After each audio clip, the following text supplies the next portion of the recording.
विधवा पत्नी और चोर। किसी ग्राम में किसान दंपत्ति रहा करते थे। किसान तो वृद्ध था पर उसकी पत्नी युवती थी।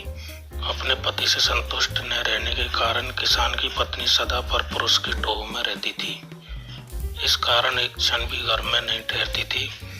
एक दिन किसी ठग ने उसको घर से निकलते हुए देख लिया। उसने उसका पीछा किया और जब देखा कि वह एकांत में पहुंच गई तो उसके सम्मुख जाकर उसने कहा, देखो मेरी पत्नी का देहांत हो चुका है, मैं तुम पर अनुरक्त हूँ, मेरे साथ चलो।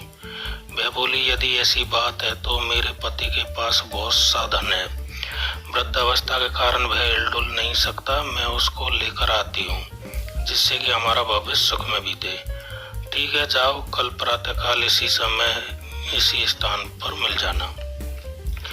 इस प्रकार उस दिन वह किसान की स्त्री अपने घर लौट गई। रात होने पर जब उसका पति सो गया तो उसने अपने पति का धन समेटा और उसे लेकर प्रातःकाल उस स्थान पर जा पहुंची। दोनों वहां से चल दिए। दोनों अपने ग्राम से बहुत दूर निकल आए थे कि तभी मार्ग में एक गहरी नदी आ गई। उस समय उस ठग के मन में विचार आया कि इस औरत को अपने साथ ले जाकर मैं क्या करूंगा, और फिर इसको खोजता हुआ इसके पीछे आ गया तो वैसे भी संकट ही है। अतः किसी प्रकार इससे सारा धन हथिया कर अपना पिंड छुड़ाना चाहिए। यह विचार कर उसने कहा, नदी बड़ी गहरी है, पहले मैं गठरी को उस पार रखाता हूँ, फिर तुमको अपनी पीठ पर लाद कर उस पार ले चलूंगा। दोनों को एक साथ ले चलना कठिन है। ठीक है, ऐसा ही करो।